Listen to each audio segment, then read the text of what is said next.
नमस्कार दोस्तों, आप सभी का स्वागत है आपके अपने चैनल राज एग्ज़ाम अड्डा में। आज की जो हमारी क्लास होने वाली है करंट अफेयर की क्लास होने वाली है और हर एक प्रश्न बहुत ही मॉस्ट होने वाले हैं एग्ज़ाम के पॉइंट ऑफ व्यू से। आज का सबसे पहला हमारा प्रश्न है, रणजी ट्रॉफी 2023-24 का खिताब किसने जीता? तो किसके द्वारा जीता गया है ये? तो मुंबई के द्वारा जीता गया है। इससे जो हमें पॉइंट याद रखने हैं वो पॉइंट क्या क्या याद रखने हैं? सबसे पहला पॉइंट हमें याद रखना है, विदर्भ को 169 रनों से हराकर मुंबई ने रणजी ट्रॉफी 2023-24 जीत ली है। फाइनल मुकाबला मुंबई के वानखेड़े स्टेडियम में हुआ और यह मुंबई का 42वां रणजी ट्रॉफी खिताब है। कौन से नंबर का है भैया? 42वें नंबर का ये रणजी ट्रॉफी खिताब है मुंबई का। ठीक है, आगे बात करते हैं। मुंबई के कप्तान कौन थे? अजिंक्य रहाणे। कप्तान कौन है भाई? मुंबई के अजिंक्य रहाणे थे। विदर्भ के कप्तान कौन थे? अक्षय वाडकर थे। कौन थे भाई? Akshay Wadkar. Player of the series किसे चुना गया? तनुज कौटियन को चुना गया, जो कि मुंबई के हैं। अगर बात करें मोस्ट रन कितने बनाए भाई? सबसे ज़्यादा रन बनाने वाले कौन थे? तो रिकी भुई थे। कौन थे भाई? रिकी भुई ने सबसे ज़्यादा रन बनाए। कितने रन बनाए भाई? 902 रन बनाए। और कहाँ के हैं ये? आंध्र प्रदेश के हैं। कहाँ के हैं भाई ये? आंध्र प्रदेश के हैं। आंध्र प्रदेश के हैं। मोस्ट विकेट किसने लिया? तो मोस्ट विकेट जो लेने वाले थे कौन थे भाई? आर साई किशोर थे, जिन्होंने कितने विकेट लिए भाई? 53 विकेट लिए। कितने विकेट लिए भाई इन्होंने? 53 विकेट हासिल किए। आगे बात करते हैं, रणजी ट्रॉफी का भैया संस्करण कौन सा था ये? तो 89 संस्करण था। आयोजन कब किया गया भाई? 5 जनवरी से लेकर 14 मार्च 2024 तक का इसका आयोजन था। आयोजक कौन थे भाई? बीसीसीआई के द्वारा इसका आयोजक करवाया गया। चैंपियन कौन बना? मुंबई बना। और मुंबई का कौन सा किताब है ये? तो 42वां किताब है। कितने नंबर का किताब है मुंबई ने भैया जीता है ये? तो 42वें नंबर का किताब इन्होंने जीता है। आगे बात करते हैं, रणजी ट्रॉफी से रनअप कौन थे भाई? तो रनअप जो इसके रहे विदर्भ रहे। विदर्भ इसके कौन है भैया? रनअप हैं। और बात करते हैं, रणजी ट्रॉफी 2022-23 की विजेता कौन है भाई? सौराष्ट्र है। 22-23 की विजेता कौन है भाई? सौराष्ट्र है। 2021-22 रणजी ट्रॉफी विजेता कौन रही है? तो मध्य प्रदेश रही है। कौन सी विजेता रही भाई? मध्य प्रदेश 2021-22 में विजेता रही है। रणजी ट्रॉफी का प्रथम संस्करण कब हुआ? 1934 और 35 में रणजी ट्रॉफी का प्रथम संस्करण हुआ। तो कुछ ये अगर बात करते हैं कुछ क्रिकेट से रिलेटेड जो ट्रॉफी हैं, कौन कौन से ट्रॉफी होते हैं। एक तो सबसे पहला इसमें आ जाता है रणजी ट्रॉफी। ठीक है, जीडी बिरला ट्रॉफी आ जाता है, रणजी ट्रॉफी आ जाता है, ईरानी ट्रॉफी कप हो जाता है, सीके नायडू ट्रॉफी हो जाता है, दिलीप ट्रॉफी, ठीक है, रानी ऑफ झांसी ट्रॉफी हो जाता है, देवधर ट्रॉफी और विजय हजारे ट्रॉफी। ये क्रिकेट से संबंधित कुछ ट्रॉफियाँ हैं जिन्हें हमें याद रखना है। आगे बात करते हैं, सीके नायडू ट्रॉफी 2023-24 की विजेता कौन है? तो कर्नाटक हैं। ठीक है, ईरानी कप 2023 की विजेता कौन है? शेष भारत हैं। देवधर ट्रॉफी 2023 की विजेता कौन है? साउथ जोन है। और भैया अगर बात करते हैं 2023 क्रिकेट वर्ल्ड कप के विजेता कौन है? तो ऑस्ट्रेलिया है। और 2023-24 विजय हजारे ट्रॉफी किसने जीता? तो हरियाणा के द्वारा ये ट्रॉफी जीती गई है।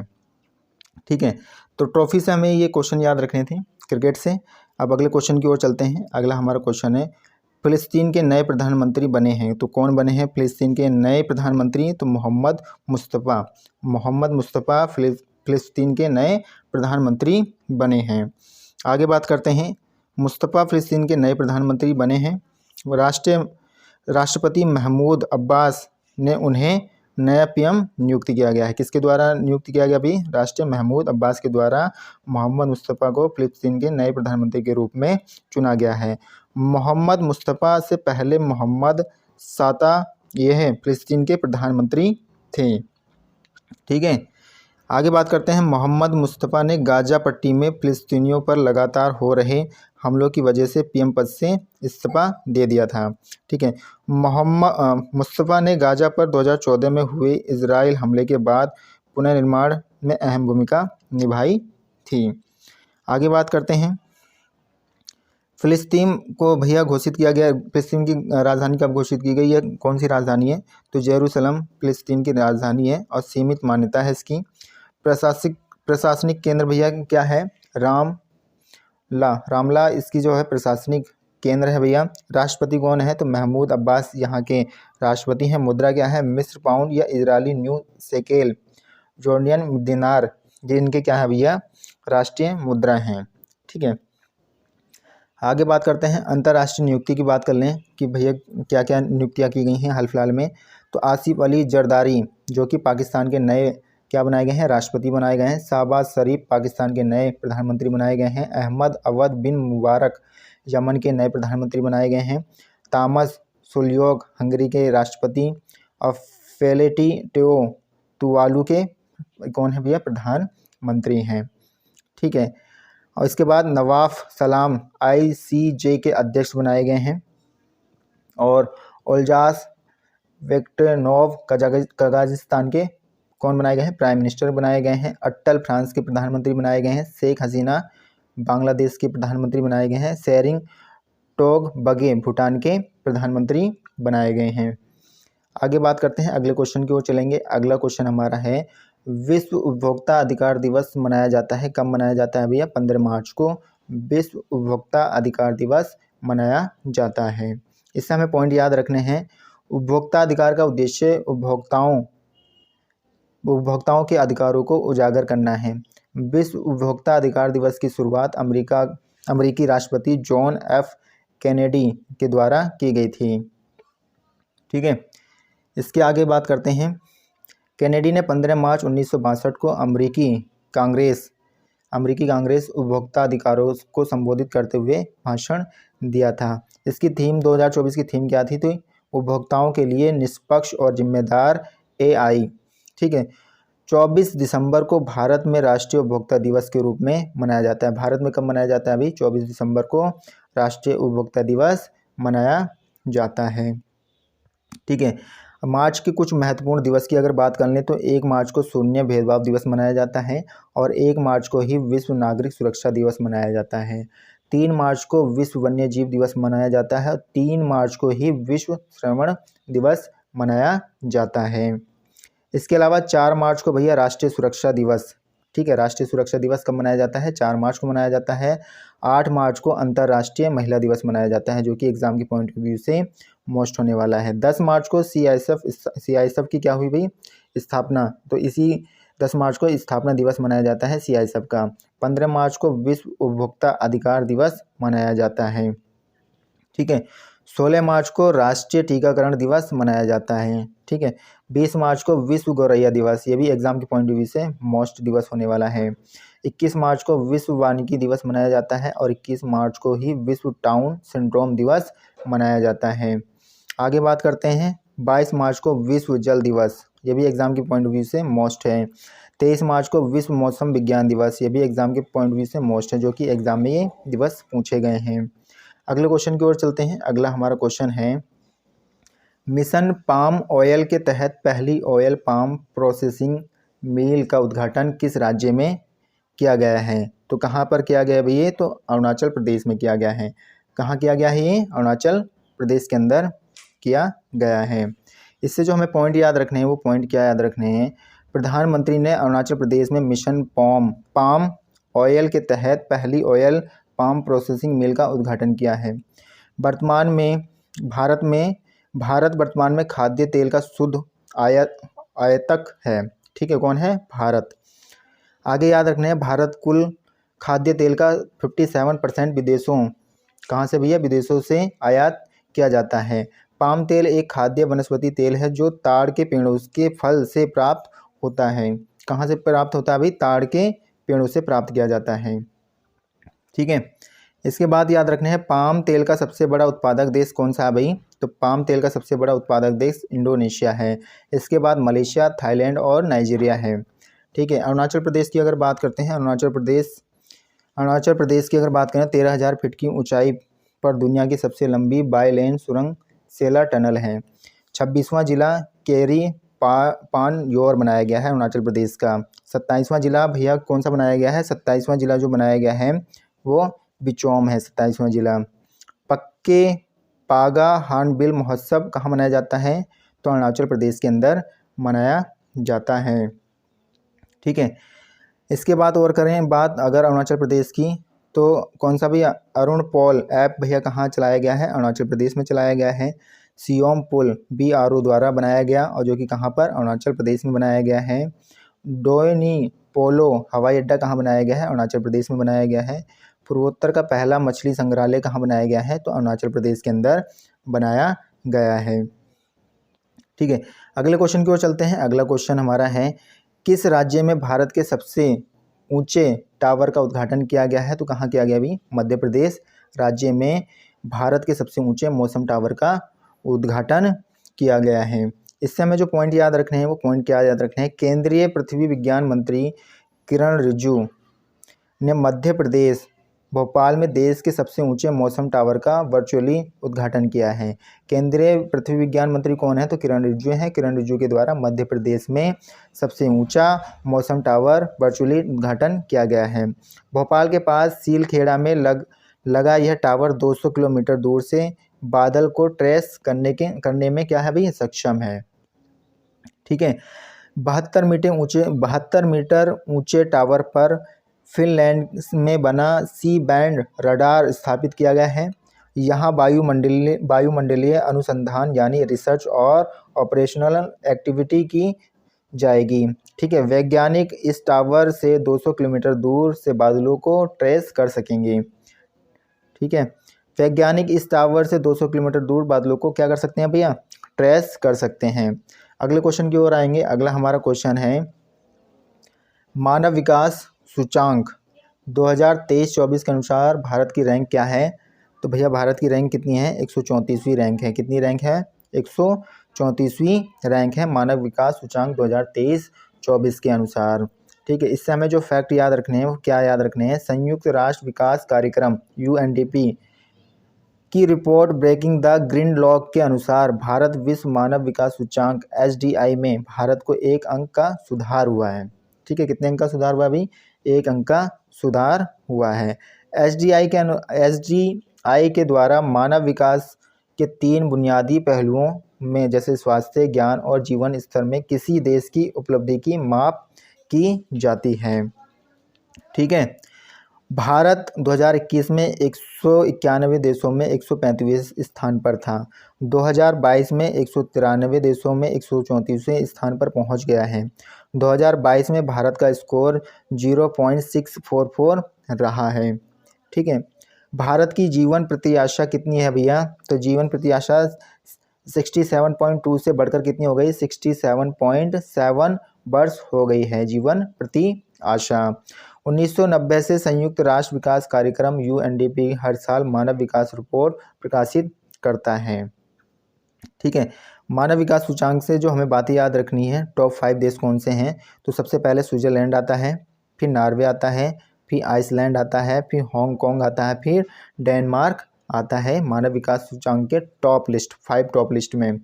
ठीक है, आगे बात करते हैं UNDP की स्थापना कब की गई है, तो UNDP की स्थापना 22 नवंबर 1965 को की गई है। इसका हेडक्वार्टर यानी मुख्यालय कहाँ है, तो न्यूयॉर्क शहर में है, जो कि ठीक है, यह हेडक्वार्टर न्यूयॉर्क सिटी में है। प्रमुख कौन है इसके, अचीम स्टीनर इसके प्रमुख हैं। और भैया इसका मोटो क्या है, तो गरीबी कम करने, आधारभूत ढांचे के विकास और प्रजातांत्रिक को प्रोत्साहित करने का काम करता है। कौन, UNDP के द्वारा ये काम किए जाते हैं।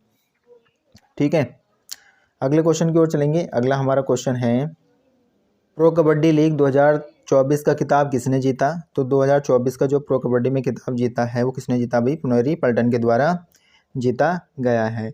इससे हमें पॉइंट क्या याद रखना है, इससे पॉइंट ये याद रखना है, पुनेरी पल्टन ने प्रो कबड्डी लीग के 10वें सीजन के फाइनल में हरियाणा स्टीलर को हराकर पहली बार खिताब जीता है। पुनेरी पल्टन के कप्तान कौन थे, तो असलम ईमानदार थे। कौन थे, असलम ईमानदार थे पुनेरी पल्टन के कप्तान। हरियाणा लीडर्स के कप्तान कौन थे, तो जयदीप दहिया थे। टॉप स्कोरर कौन रहे, आशु मलिक रहे, जिन्होंने 276 पॉइंट जो कि दबंग दिल्ली की तरफ से हासिल किए।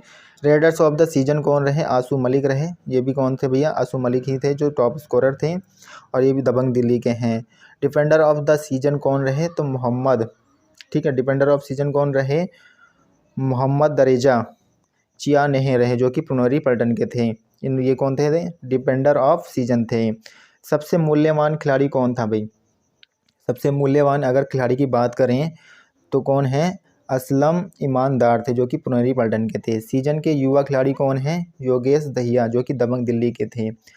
प्रो कबड्डी लीग 2024 के सबसे महंगे खिलाड़ी कौन है, पवन कुमार सहरावत जो कि कितने भैया कितने पैसे में खरीदे गए थे, 2.61 करोड़ रुपए में खरीदे गए थे। और किस टीम के खिलाड़ी थे, तो तेलुगु टाइटंस के भैया खिलाड़ी थे। प्रो कबड्डी लीग 2024 के सबसे महंगे विदेशी खिलाड़ी कौन हैं, तो मोहम्मद दरेजा चियाने हैं जो कि 2.35 करोड़ रुपए में पुनेरी पल्टन ने खरीदा था इनको।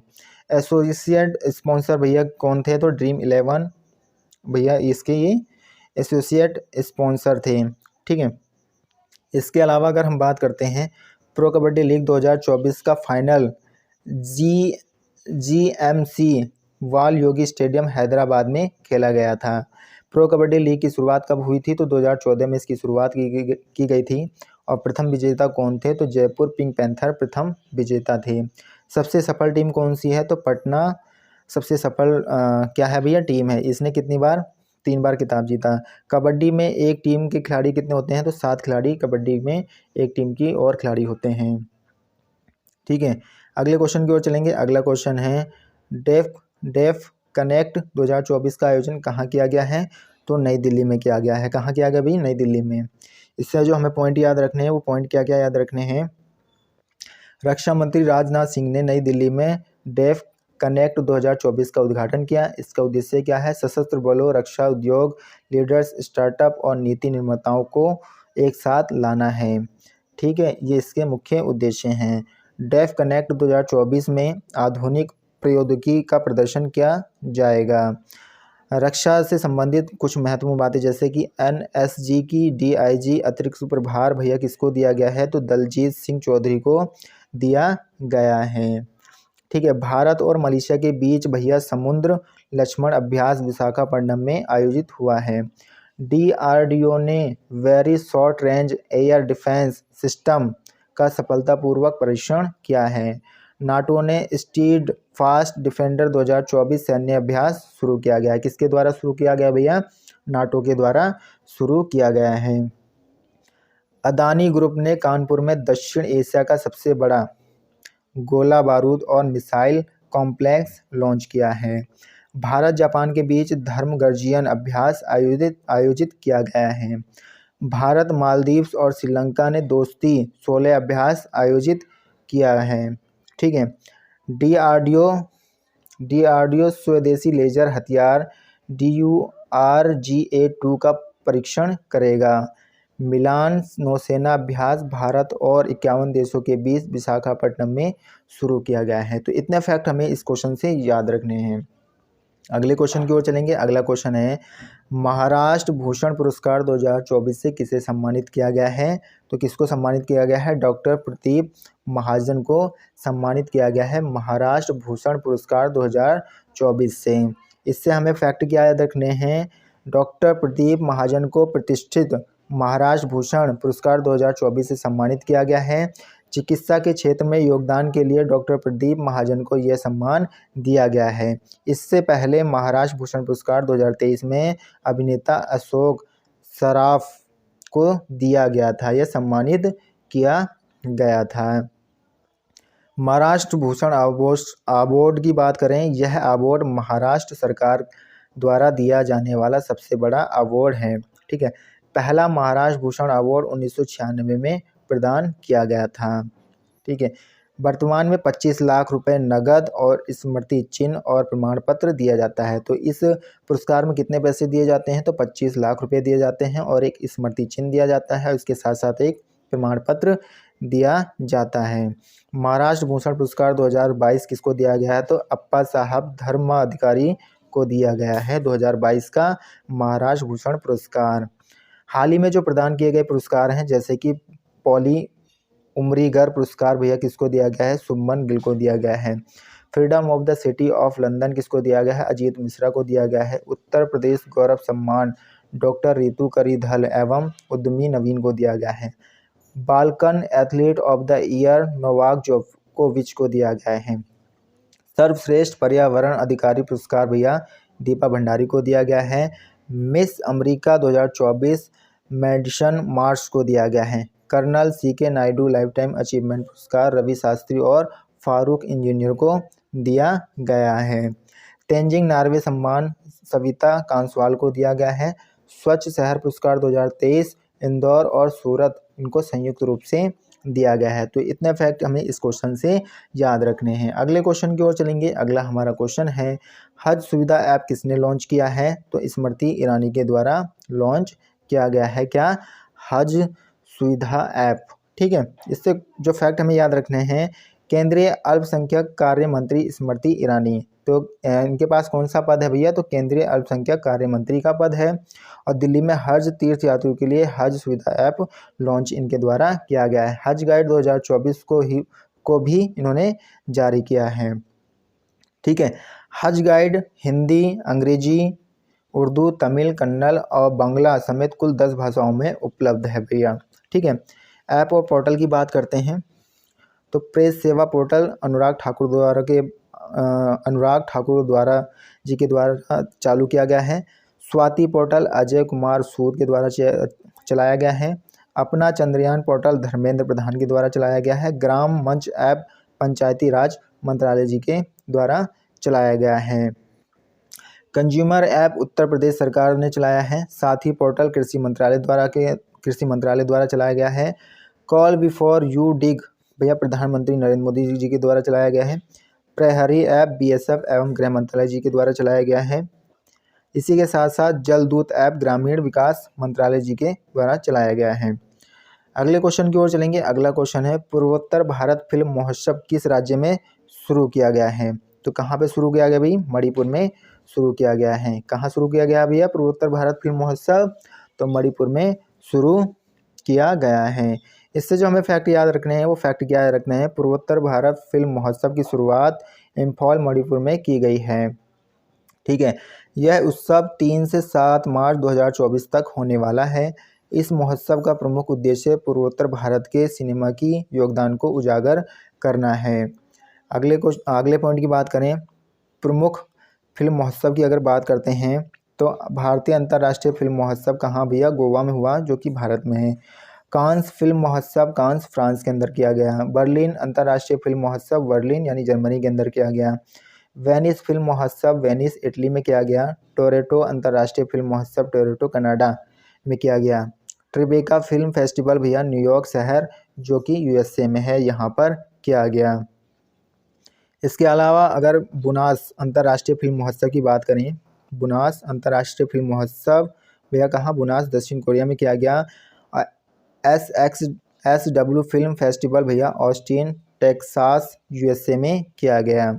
ठीक है, और इससे में क्या फैक्ट याद रखे हैं? 54वें भारतीय अंतर्राष्ट्रीय फिल्म महोत्सव 2023 की अगर बात करें तो इसकी स्थापना कब की गई भाई? 1952 में की गई है। गोल्डन पीकॉक सर्वश्रेष्ठ फिल्म कौन सी है? एंडलेस बॉर्डर्स है भैया। सर्वश्रेष्ठ निर्देशक के लिए सिल्वर पीकॉक किसको दिया गया? स्टीफन कुमार डेरवे को दिया गया। विशेष जूरी पुरस्कार ऋषभ शेट्टी को दिया गया। सर्वश्रेष्ठ वेब सीरीज कौन सी है? पंचायत सीजन 2 भैया क्या है? सर्वश्रेष्ठ वेब सीरीज है। सत्यजीत रे लाइफ टाइम अचीवमेंट पुरस्कार किसको दिया गया? तो माइकल डगलस को दिया गया। ICFT UNESCO Gandhi medal drift को दिया गया। अगले क्वेश्चन की ओर चलेंगे। अगला क्वेश्चन है, अंतर्राष्ट्रीय निशस्त्रीकरण और अप्रसार जागरूकता दिवस कब मनाया जाता है भैया? तो ये 5 मार्च को मनाया जाता है। कब मनाया जाता है? 5 मार्च को मनाया जाता है। इससे जो हमें पॉइंट याद रखने हैं वो पॉइंट याद क्या रखने हैं? युवाओं के बीच निरस्त्रीकरण के मुद्दों के बारे में जागरूकता को बढ़ाने के लिए यह दिवस मनाया जाता है। इस दिवस की स्थापना 2021 में संयुक्त राष्ट्र महासभा द्वारा इसकी स्थापना की गई थी। निशस्त्रीकरण का अर्थ है विनाशकारी हथियारों अस्त्र शस्त्रों के उत्पादन पर रोक लगाना तथा उपलब्ध विनाशकारी हथियारों को नष्ट करना, इसका मुख्य उद्देश्य है। संयुक्त राष्ट्र निशस्त्रीकरण सप्ताह भैया कब से कब तक चला? 24 से 30 अक्टूबर तक चलाया गया। मार्च महीने के कुछ महत्वपूर्ण दिवसों की अगर बात करें तो 1 मार्च को शून्य भेदभाव दिवस मनाया जाता है और 1 मार्च को विश्व नागरिक सुरक्षा दिवस मनाया जाता है। 3 मार्च को वन्य जीव दिवस मनाया जाता है और 4 मार्च को राष्ट्रीय सुरक्षा दिवस मनाया जाता है।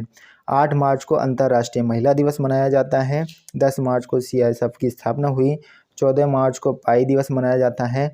15 मार्च को विश्व उपभोक्ता अधिकार दिवस मनाया जाता है। 21 मार्च को भैया विश्व टाउन सिंड्रोम दिवस मनाया जाता है। 22 मार्च को विश्व जल दिवस मनाया जाता है और 23 मार्च को विश्व मौसम विज्ञान दिवस मनाते हैं।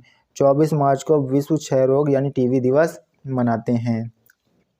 ठीक है, तो आशा करूँगा आप सभी को आज की क्लास अच्छी लगी होगी। अगर आपको क्लास अच्छी लगी है तो लाइक शेयर एंड सब्सक्राइब करना ना भूलें। Thank you.